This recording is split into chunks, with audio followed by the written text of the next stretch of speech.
Olá, turma de farmacologia. Vamos começar mais uma aula nossa. Hoje a gente vai fazer uma revisão do que nós vimos sobre farmacodinâmica e aquelas relações farmacológicas de agonismo e de antagonismo. Então vamos lá. Farmacodinâmica é uma área da farmacologia que estuda as relações do fármaco com os seus receptores nas células. Ou seja, a farmacodinâmica, o domínio dela está muito na ação do fármaco sobre os tecidos, onde o fármaco se liga, que tipo de alteração ele provoca na célula. Então, a farmacodinâmica está preocupada em entender como é que o fármaco conseguiu gerar efeito farmacológico. Nós vimos na aula que os fármacos, em sua grande maioria, são moléculas orgânicas.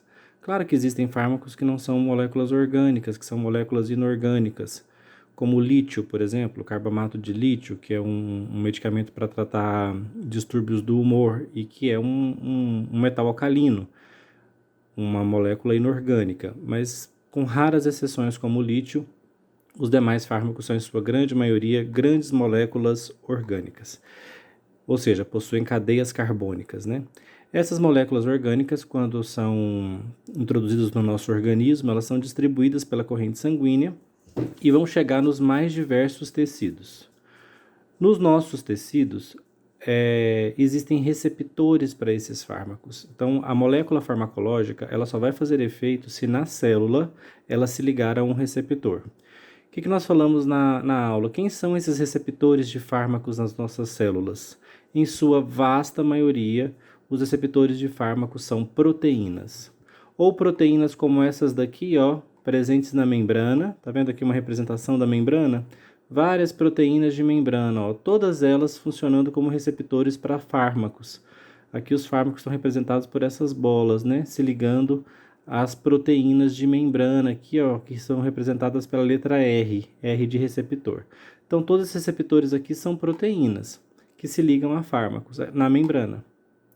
Reparem que há essa proteína aqui, ó, que não está na membrana, mas ela também pode se ligar a fármacos, ou seja, fármacos também podem se ligar a receptores no citoplasma das células. Nessa imagem não está mostrando, mas eu também tenho proteínas no núcleo, e os fármacos também podem se ligar em proteínas presentes no núcleo das células.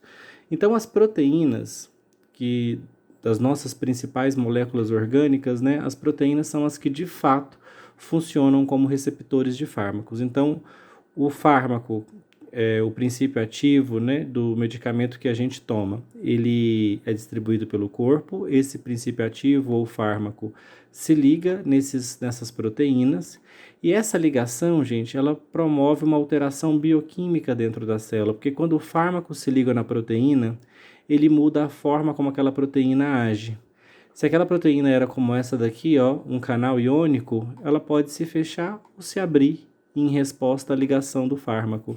Isso muda bioquimicamente o interior da célula. Essa proteína aqui, ó, no citoplasma, pode ser uma enzima. Quando o fármaco liga nela, ele pode ativá-la ou, mais frequentemente, inibi-la. Quando eu inibo uma enzima dentro da célula, isso também vai ter consequências, vai haver reverberações bioquímicas dentro dessa célula. Essa célula vai mudar bioquimicamente, porque antes ela estava funcionando de um jeito, agora o fármaco chega, se liga a proteínas dessa célula e faz com que essas proteínas passem a mudar a sua função dentro da célula. Essa mudança na função das proteínas é que gera essa alteração bioquímica. Nós temos várias rotas de alteração bioquímica possíveis, já conhecidas, muitas outras ainda desconhecidas.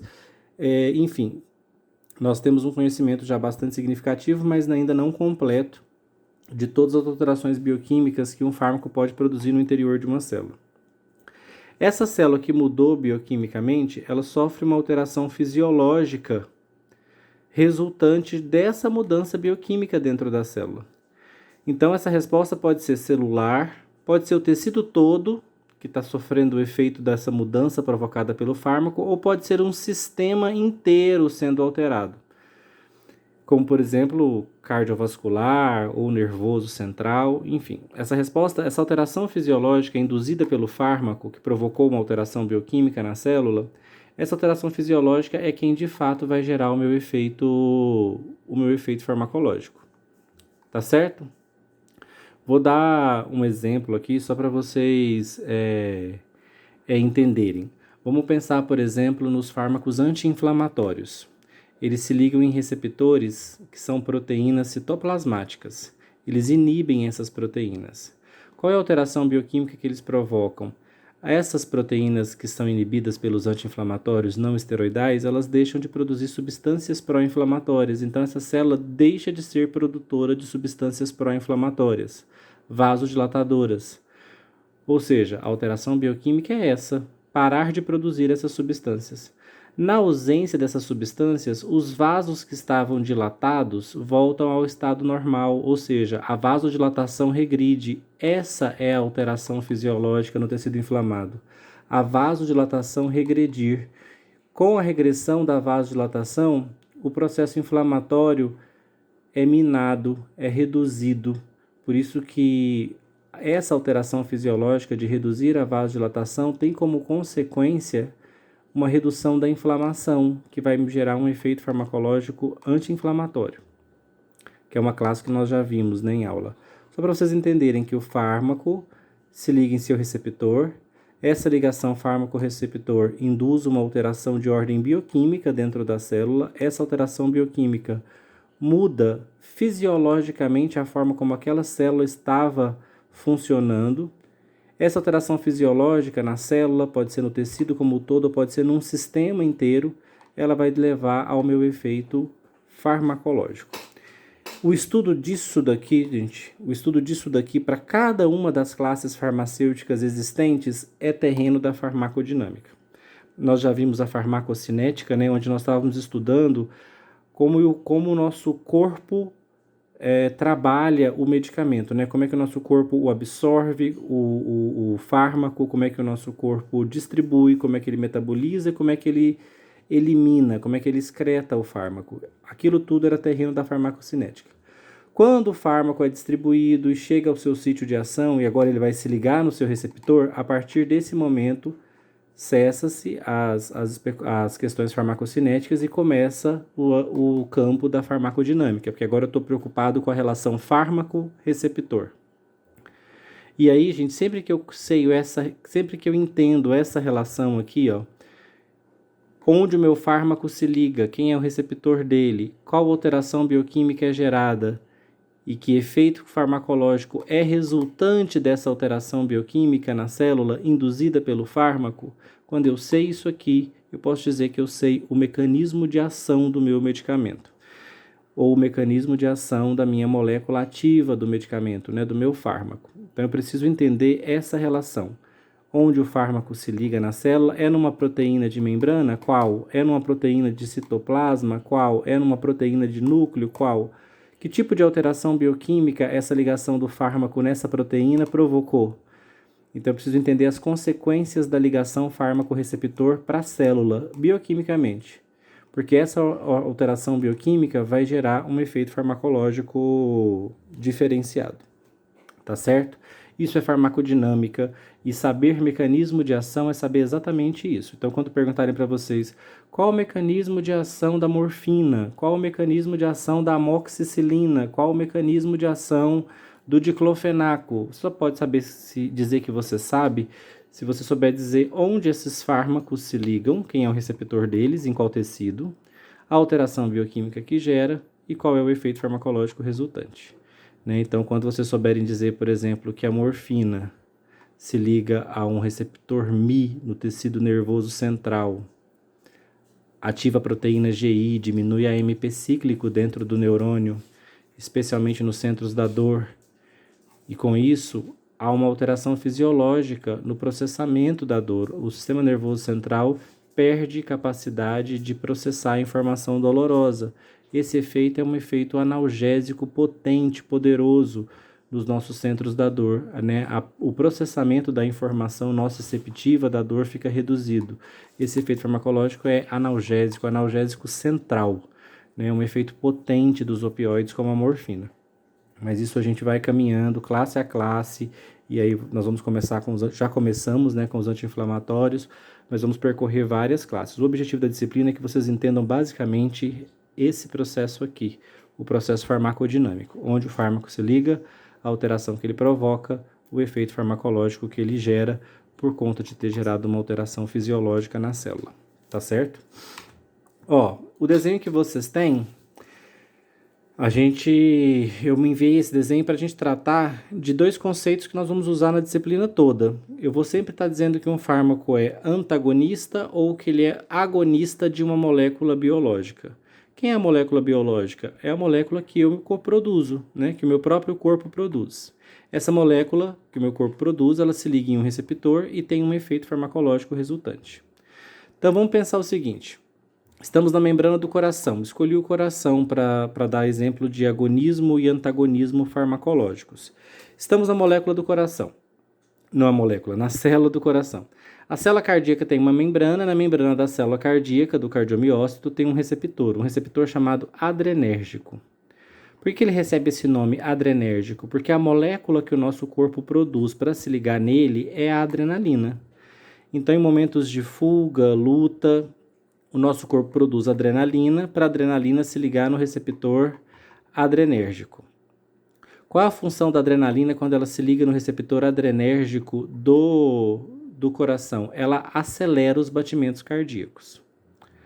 Só que eu não preciso de adrenalina para o meu coração bater, não. Meu coração já bate constantemente. Ele tem uma atividade basal. Aqui eu coloquei como atividade basal hipotética do coração 100 batimentos por minuto. Então vocês vão pensar assim. Independente de qualquer estímulo, esse coração está batendo a 100 batimentos por minuto, sem ter nenhuma molécula necessariamente estimulando o receptor beta-adrenérgico. O meu coração vai acabar batendo 100 batimentos por minuto.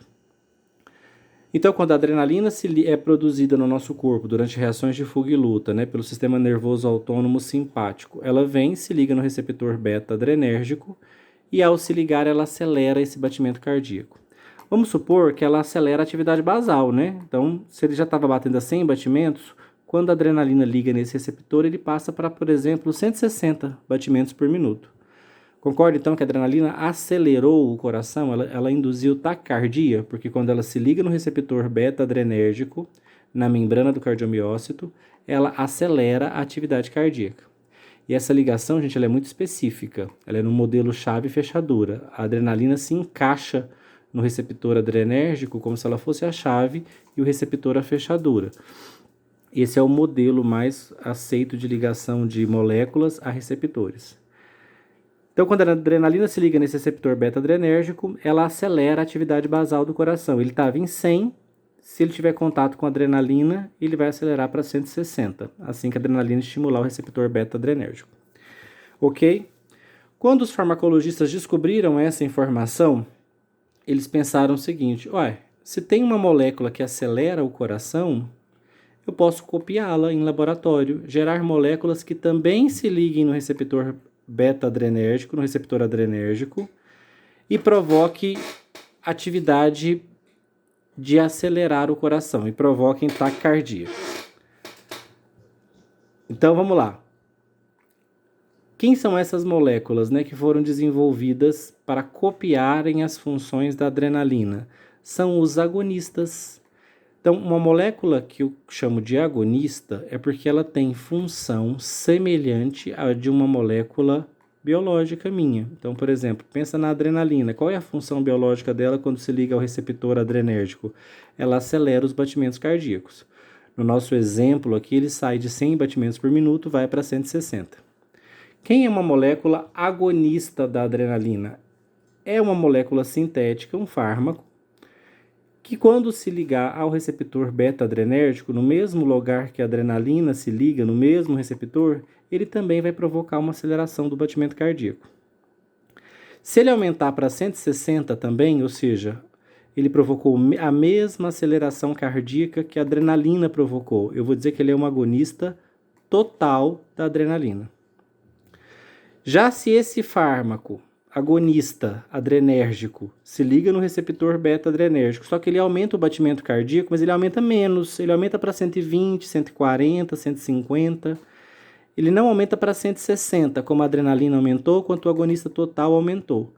Então ele vai aumentar menos, ele aumenta parcialmente. Ele não é tão potente quanto a adrenalina ou quanto o agonista total, por isso eu chamo ele de agonista parcial. Ok? Então quem são os meus agonistas? São meus fármacos que replicam o efeito farmacológico da minha molécula biológica. Então se a adrenalina acelera o coração, provoca taquicardia, ou seja, estimula a atividade basal, faz esse coração bater ainda mais rápido. Os agonistas serão aqueles fármacos que se ligarem no mesmo receptor adrenérgico e também provocarem essa aceleração. Quem são os meus antagonistas, então? Os meus antagonistas, gente, ele tem função oposta à da adrenalina. Qual é o objetivo deles? Inibir as ações da adrenalina. Então, a adrenalina deveria se ligar no receptor beta-adrenérgico, ou os seus agonistas se ligariam, e esse receptor ativado por adrenalina ou pelos seus agonistas, ele deveria sair da atividade basal de 100 batimentos por minuto e ir para 160. Ele devia acelerar, aqui no nosso exemplo.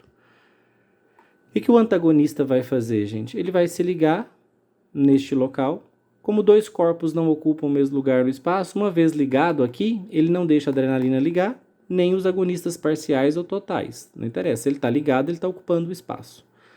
Quando o antagonista é quem se liga aqui, o antagonista não ativa o receptor adrenérgico. Então, se o coração estava batendo a 100 batimentos por minuto, ele continua batendo a 100 batimentos por minuto, ele não acelera.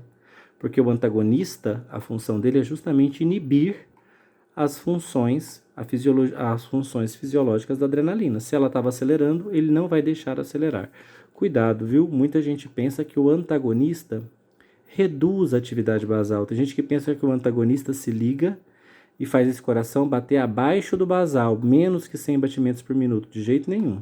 Ele se liga e ele cessa a estimulação extra induzida pela adrenalina. Então, ele não faz esse coração bater menos que 100. O que ele vai fazer é, se a adrenalina estava ligando aqui e esse coração estava a 160, ele se liga, bloqueia a ligação da adrenalina e o coração que estava a 160 volta para 100. Então, o que o antagonista faz é manter a atividade do receptor nos níveis basais. Já o agonista, ele faz aumentar a atividade do receptor para além dos níveis basais. Tá certo? Vamos pensar agora em antagonista e agonista alostéricos. Agonista e antagonista seguem sendo a mesma coisa, né? Antagonista vai bloquear os efeitos da molécula biológica. O agonista vai copiar esses efeitos. A grande diferença, gente, do agonista alostérico e do antagonista alostérico, vocês vão ver que eu desenhei eles diferente. Por quê? Aqui eu desenhei todos triangulares, porque os agonistas e antagonistas farmacológicos, eles competem pela ligação com a molécula biológica. Então, eles se ligam todos no mesmo lugar. Eu desenhei todos com fórmula de triângulo, porque todos se encaixam aqui. Isso significa, gente, que há competição entre eles, né? Porque se esse está ligado, esse não pode ligar. Se esse está ligado, esse não pode ligar. E vice-versa. No que se refere a antagonismo e agonismo alostérico, é porque eles são...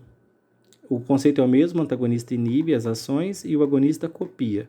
Só que eles se ligam num local diferente dos agonistas e antagonistas farmacológicos clássicos. Eles se ligam num outro ponto do receptor. É mesmo receptor, isso é muito importante lembrar. Eles se ligam no mesmo receptor, os alostéricos, só que num sítio diferente da molécula biológica. A molécula biológica que nós escolhemos, por exemplo, aqui é a adrenalina. Então, ela se liga nesse receptor, nesse ponto. Se eu tenho um agonista dela que se liga no mesmo receptor, mas num ponto diferente, eu chamo ele de alostérico. Qual é a consequência mais relevante para a farmacologia da existência de um agonista alostérico? É porque ele consegue se ligar ao mesmo tempo que quem está ligada? A adrenalina. Então, um agonista alostérico ele consegue amplificar os efeitos da adrenalina. Então, essa é a coisa mais interessante do alosterismo, é permitir que uma molécula se ligue e estimule, amplifique os efeitos de outra. Tá certo? Agora eu vou ensinar uma outra consequência do alosterismo que é importante também. Viram que aqui, ó, eu tenho dois tipos de antagonistas também. Agonistas eu tenho parcial e total, mas antagonistas eu tenho competitivo e não competitivo. O que isso quer dizer, gente? Quem é o antagonista competitivo? O nome dele já diz, ele é o antagonista que compete. Compete pelo quê? Compete pela ligação ao receptor. Porque ele pode estar competindo com a adrenalina ou ele pode estar competindo com um outro agonista. Ele vai competir com os alostéricos? Não, porque os alostéricos se ligam num lugar diferente. Ele está se competindo com a molécula biológica e com os agonistas dela, porque todos eles se ligam no mesmo lugar. Então, o competitivo vai tentar ligar, a adrenalina biológica vai tentar ligar, e se a pessoa estiver tomando um agonista adrenérgico, ele também vai tentar ligar. Quem dos três ganha essa briga lá no coração, né? O meu sítio de ação aqui é o coração, eu estou na célula cardíaca, no cardiomiócito. Quem vai ganhar essa briga? Vamos supor que eu tenha um antagonista adrenérgico, propranolol, tenha adrenalina e tenha um agonista adrenérgico, salbutamol. Eu tenho 3 moléculas competindo pela essa ligação receptor beta-adrenérgico. Quem ganha? A gente ganha entre um antagonista competitivo, adrenalina, e um agonista parcial ou total, ganha quem tiver em maior concentração no sítio. O que tiver mais concentrado é que vai conseguir se ligar com mais efetividade aqui. Se o meu corpo estiver produzindo muita adrenalina, ela vai ganhar a briga. Se eu tomei uma dose maior do agonista, ele ganha essa luta. Se o meu antagonista competitivo é que está em maior concentração no tecido cardíaco, é ele que vai se ligar predominantemente e inibir os efeitos da adrenalina e do agonista. No caso do antagonismo não competitivo é mais delicado. Antagonistas não competitivos devem ser trabalhados com muito cuidado. Por quê? Porque um antagonista não competitivo, ele se liga ao receptor também, no mesmo local que o competitivo.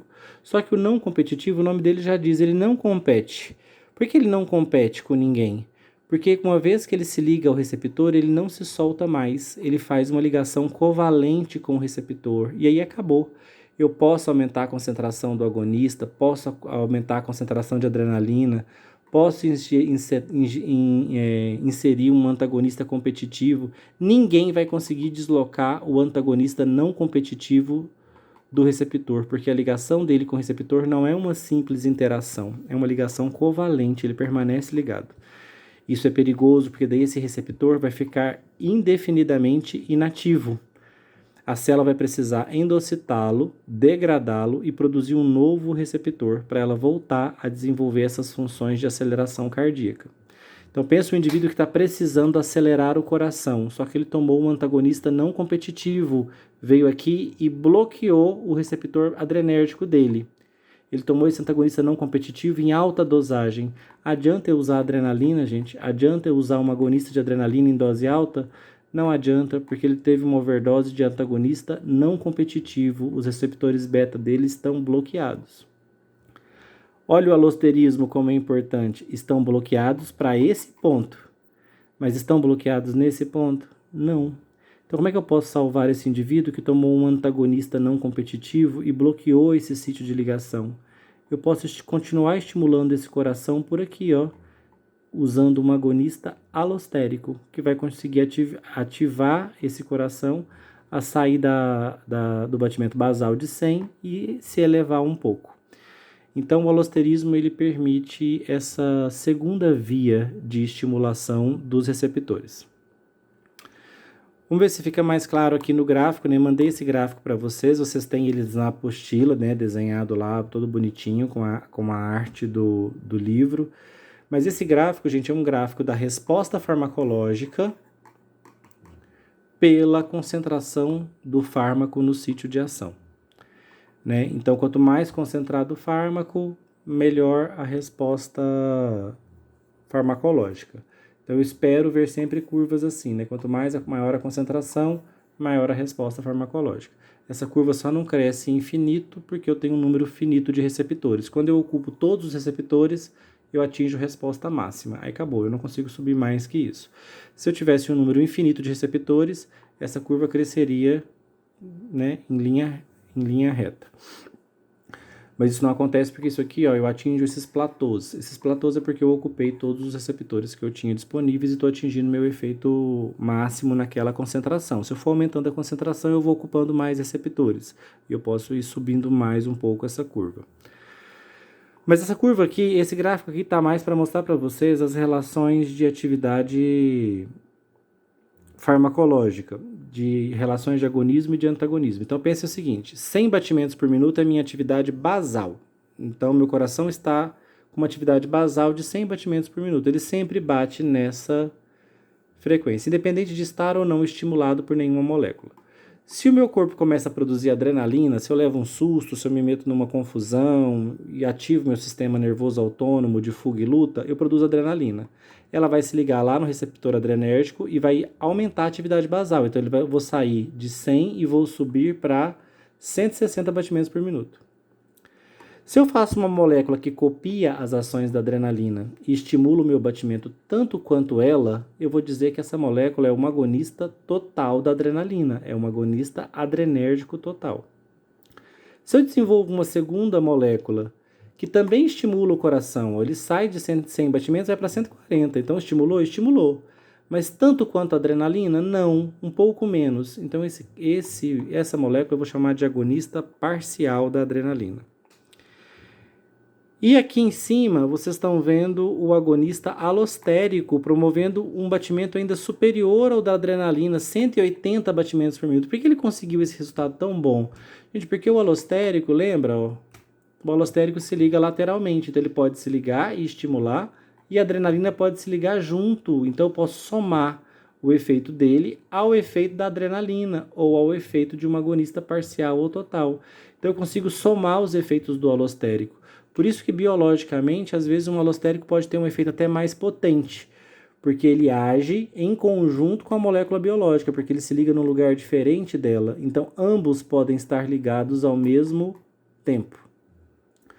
Por fim, gente, os antagonistas, como eu disse a vocês, é muito importante que vocês entendam que antagonista, uma vez que ele se liga no receptor, ele não deixa o receptor sair da atividade basal. Então esse coração não será acelerado, porque ele está sob efeito de um antagonista, bloqueando a ligação da adrenalina ou de seus agonistas, sejam eles parcial, total ou alostérico. O antagonista está lá bloqueando.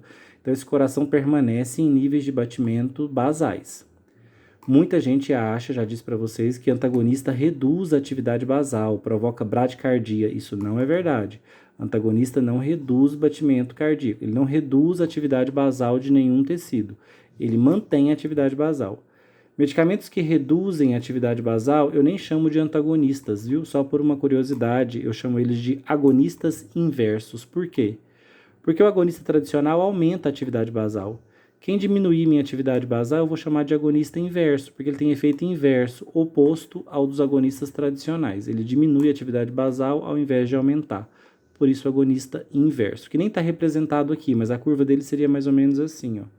Viria e desceria, diminuiria a atividade basal à medida que a concentração dele fosse aumentando e o número de receptores nos quais ele se liga também fosse aumentando, tá certo? A gente está perto de meia hora de aula aí, eu vou tratar agora no finalzinho da aula de um tema novo. Nós acabamos de ver agonismo e antagonismo farmacológicos, né? E agora eu vou ensinar para vocês, eu nem falei disso na sala ainda, de agonismo e antagonismo fisiológico. Muito fácil, muito simples. O que eu quero que vocês entendam? Eu vou continuar com o coração como exemplo, tá? Mas eu posso ter agonismo e antagonismo fisiológico em qualquer tecido. Vou continuar usando o coração como exemplo. Eu estou mostrando aqui a membrana do cardiomiócito e 3 receptores presentes nela. Pensa o seguinte, a adrenalina que nós já conhecemos. Quando ela se liga no receptor adrenérgico, ela provoca taquicardia. Ela aumenta a frequência cardíaca, ela acelera o coração. Vocês não conhecem ainda, mas existe uma molécula do corpo, a angiotensina 2, que também se liga a um receptor no coração, o receptor de angiotensina 2, se chama AT1. Quando ela se liga nesse receptor, ela também provoca taquicardia. Olha só, repararam que o efeito é o mesmo? A adrenalina se liga no beta-1, provoca taquicardia. A angiotensina 2 se liga no receptor de angiotensina 2 e também provoca taquicardia. Ora, elas tiveram o mesmo efeito farmacológico, mas concorda que elas tiveram esse efeito se ligando em receptores diferentes? A adrenalina ligou no beta e a angiotensina ligou no receptor AT1, que é o receptor da angiotensina 2. Mesmo se ligando em receptores diferentes, elas desenvolveram alterações bioquímicas semelhantes que levaram ao mesmo efeito, taquicardia, aumento da frequência cardíaca. Nesses casos, gente, eu vou dizer que a adrenalina e a angiotensina 2, elas são agonistas fisiológicos. Por que fisiológicos e não farmacológicos? Porque elas têm efeito semelhante, mas em receptores diferentes. Para ser farmacológico, é o que nós acabamos de ver. Os fármacos se ligam no mesmo receptor, né? Lembra que no nosso exemplo estavam todos competindo para se ligar no receptor adrenérgico. Aqui não. A adrenalina tem o seu receptor, a angiotensina tem o seu, mas a resposta delas no tecido cardíaco é a mesma, taquicardia, aumento de frequência. Elas têm efeito semelhante, mas elas induzem esse efeito se ligando em receptores diferentes. Isso é agonismo farmacológico. Fisiológico, desculpa, agonismo fisiológico. O que é o antagonismo fisiológico, então? Já fica fácil, né, de deduzir. O antagonismo fisiológico é quando eu tenho uma molécula induzindo um efeito, se ligando ao seu receptor, e tem uma molécula induzindo outro efeito oposto, se ligando num outro receptor. Então, pensa o seguinte, a adrenalina liga no receptor beta-1 adrenérgico, ela provoca taquicardia. A acetilcolina se liga no receptor colinérgico muscarínico M2. Quando a acetilcolina se liga nesse receptor, ela provoca bradicardia, ela diminui a frequência cardíaca. Opa, a adrenalina está tendo um efeito, taquicardia, a acetilcolina está tendo um efeito oposto, bradicardia. Significa que, gente, que a acetilcolina e a adrenalina são antagonistas. Mas eu não posso dizer que são antagonistas farmacológicos porque elas não estão competindo pelo mesmo receptor. Elas têm efeitos opostos, mas se ligando em receptores diferentes. Então, o antagonismo delas também é fisiológico, tá certo? Esse é o conceito de agonismo e antagonismo fisiológico. Para vocês verem, né, na nossa apostila, a gente tem essa figura ó, mostrando um receptor hipotético, o agonista, um inibidor competitivo, ou seja, um antagonista competitivo lutando pelo mesmo sítio, um ativador alostérico, ou seja, um agonista alostérico se ligando num sítio diferente, e um inibidor alostérico também se ligando num sítio diferente. Então, entendam que um receptor é uma proteína, é uma molécula muito grande, é uma cadeia de aminoácidos. Ela pode ter diferentes sítios de ação. Então, medicamentos podem se ligar no mesmo receptor em pontos diferentes. Elas podem competir por um mesmo ponto, aí eu vou ter relações de agonismo e antagonismo farmacológico. Ou elas podem se ligar em pontos diferentes, não havendo competição com a molécula principal biológica. Nesses casos, eu vou chamar eles de alostéricos, né? Agonistas ou antagonistas alostéricos, porque eles têm um sítio de ligação próprio. Eles não precisam competir com os agonistas, antagonistas clássicos e nem com a molécula biológica para se ligar no receptor. Aqui, ó, essa é uma figura, deixa eu ver se eu consigo uma ampliação.